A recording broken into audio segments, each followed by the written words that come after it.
Michael, how's the international break gone for you in terms of training and a rest for the players that weren't involved in internationals? It's been very good. I think it came at a time when the players needed it. Obviously, they've been playing relentlessly since November, essentially, when the last international was.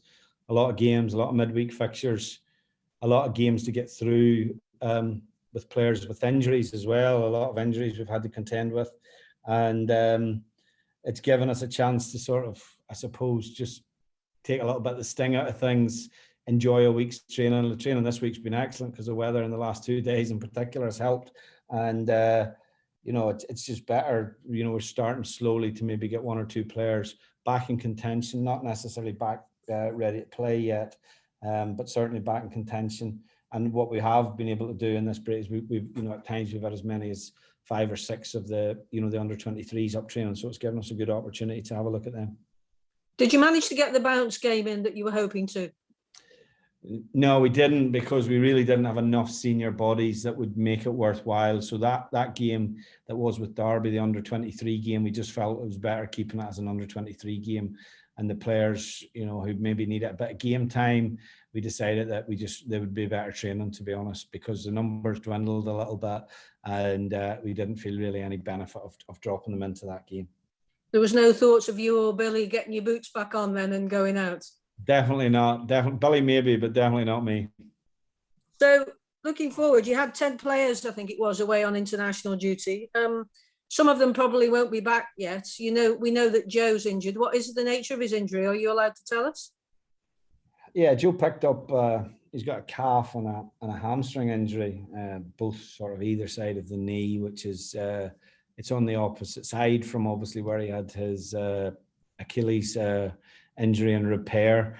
And it's probably just a little bit of a combination of maybe a little bit heavy loading. And unfortunately, the injury is a little bit more serious than what we thought at first, because obviously Joe, he came out of the game quite early after 6 minutes. So we felt that, that meant that possibly he hadn't done too much damage. But with scans and being assessed medically, unfortunately, the injury is a little bit more serious than we thought, and it's not an injury that he's going to be back within the next couple of weeks from.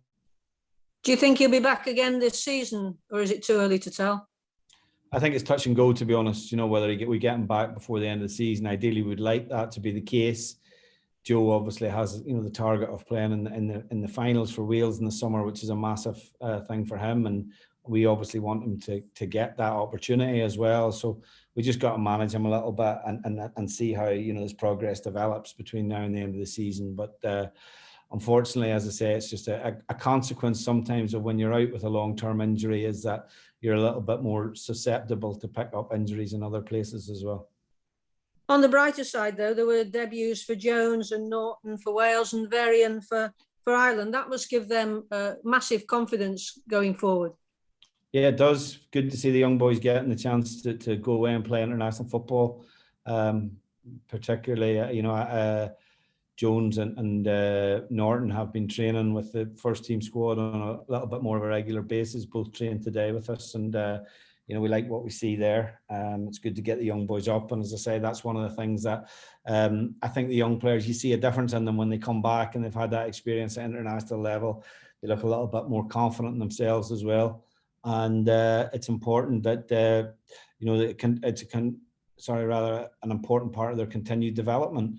And it's been good this week in particular because, as I say, we've been able to get, as I say, 5 or 6 of those young boys up training on a regular basis.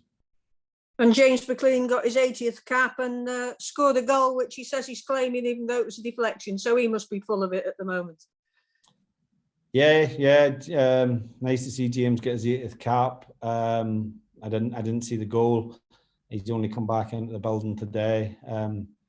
Although I didn't expect that he would play as much as he did when he was away. Our understanding of James meeting up with Ireland was that he was being brought there as a security blanket. And, I had a conversation with Stephen Kenny on 2 occasions about James's involvement. We didn't think he was fit. So I'm a little bit disappointed to see that he took part in 3 games and obviously played 84 minutes last night. And on the other injury front, you've perhaps got a few more players back, given that they've had a couple of weeks, 10 days to rest. How are we on the injury front? Well, I'll read them out to you. So the numbers are high, so I've had to write them down.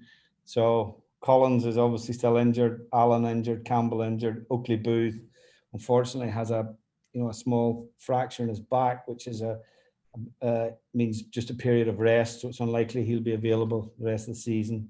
Fox is still on the rehabilitation process, a couple of weeks away. Cousins is back training, but probably not in contention to be involved Friday. Cook is the same. Forrester has a muscle injury, and both Jack Clark and Harry Souttar weren't able to train this morning either. You sure you don't want to get your boots on? Definitely. Well, listen, it's getting close to that, but I think we've enough to get 11 on the pitch. But yeah, we're very stressed.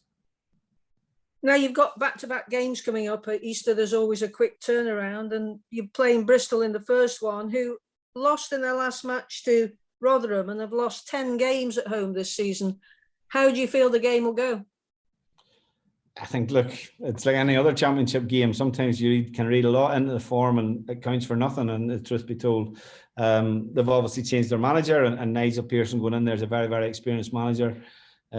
Following little bits in the media, they've got a few injuries themselves, I think. And also, I think they have a few players away on international duty. And it's very, very difficult. This, because the international window is now stretched an extra day to the Wednesday. For example, Jordan Thompson will be involved with Northern Ireland tonight, and ultimately our fixtures brought forward a day.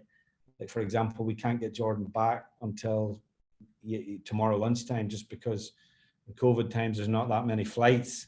So even though those are challenging things, and I'm sure all the other clubs, Bristol City included, will have that challenge with their international players. The timing of players coming back obviously comes into your thinking, but do you have any other special preparations you make for matches like this when players are away on international duty?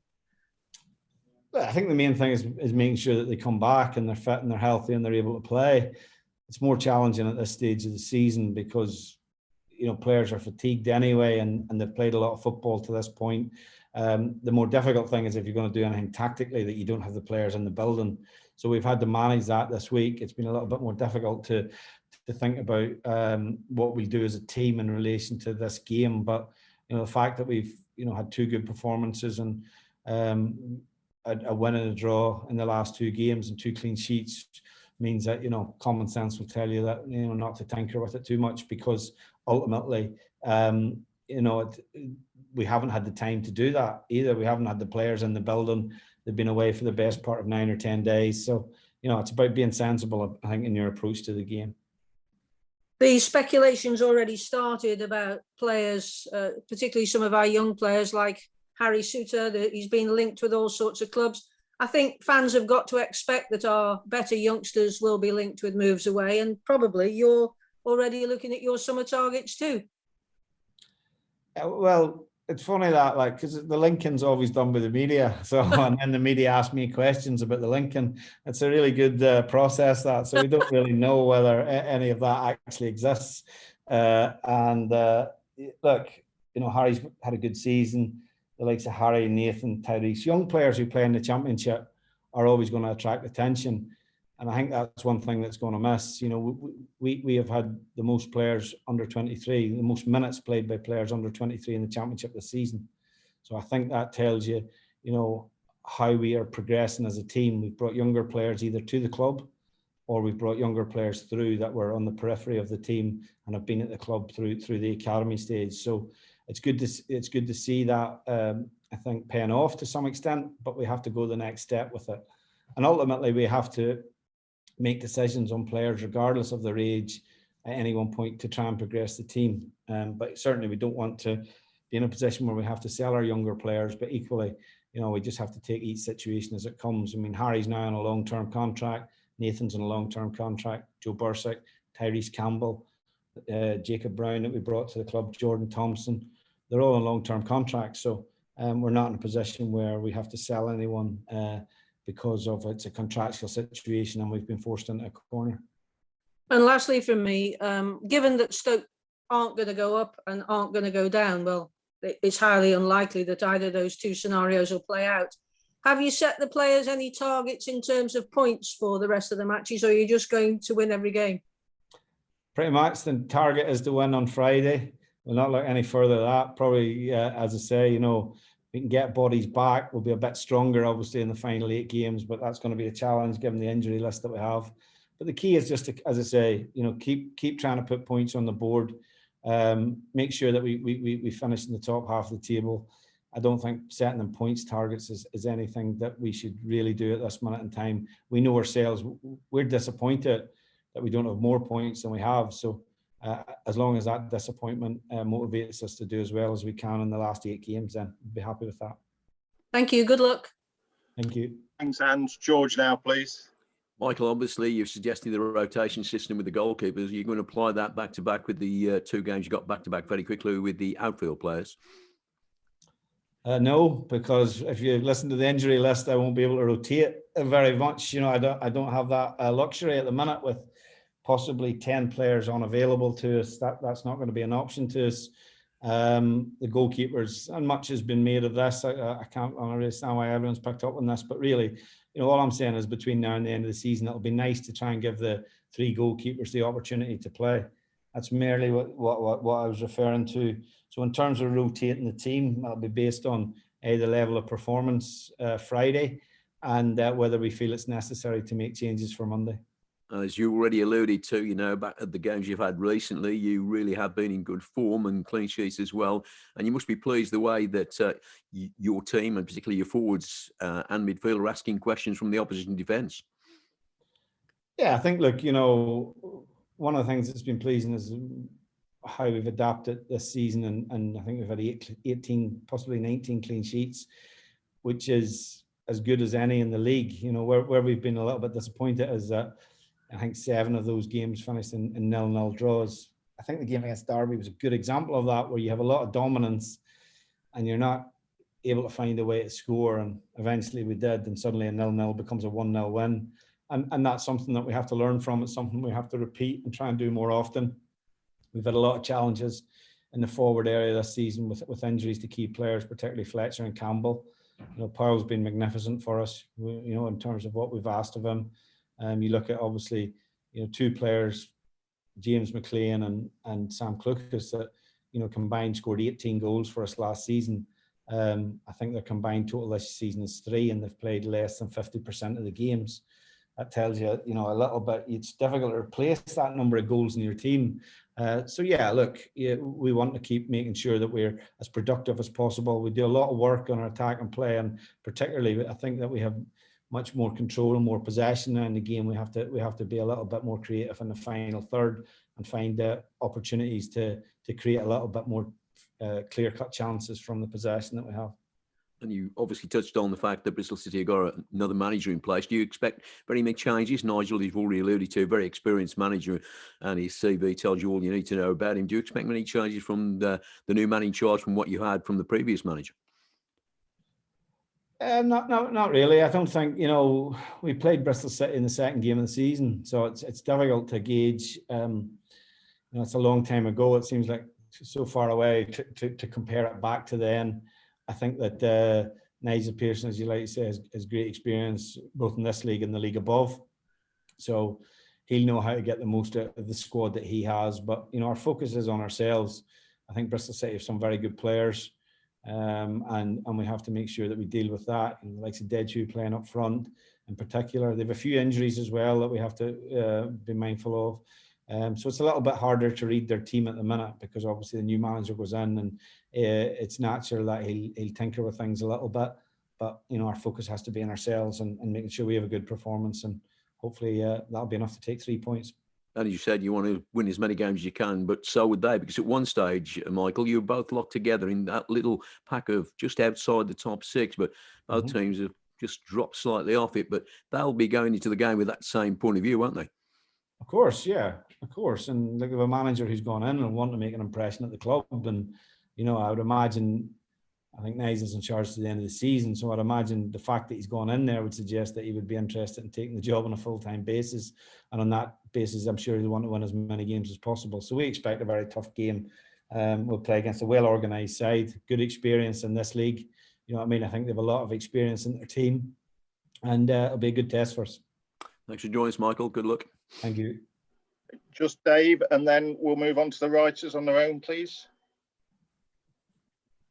Michael, I've just got one question, just to follow up a point that you made earlier. I mean, we occasionally tease you about the international break and you being a former Northern Ireland manager and all that, but you didn't seem particularly happy when you were asked about James McClean. Can I just clarify, it's not James McClean that you're unhappy with, shall we say, with the situation over the last week or two? It's the organisation of and what you were promised. Is that correct? I think I was pretty clear really in what I said, and like I outlined that I didn't think that James was fit enough to go away on international duty. He has a degenerative complaint in his foot, which needed rest. It was too painful for him to play, and he missed 7 games with us. We subsequently received an injection for that. I repeat myself again, that would make him that he would be out for 4 to 6 weeks. He joined up with Ireland after 3 weeks. Okay, and we got assurances from Ireland that he would only be used as a security blanket. That was in conversations twice, 2 conversations I had with Stephen Kenny. Obviously, we had a lot of dialogue between the medical teams. We notified them very early that we felt James wasn't fit enough to join up with the Republic of Ireland. But again, you know, I don't question the player's desire to play for his country, but and very commendable that is. But I was surprised and disappointed to see him take part in all 3 games, particularly the final game, where it's a friendly game, and you know, I think that they had other options, and I did see other players, as I say, return to their clubs. So yeah, we're disappointed at how the player's been handled over the international break.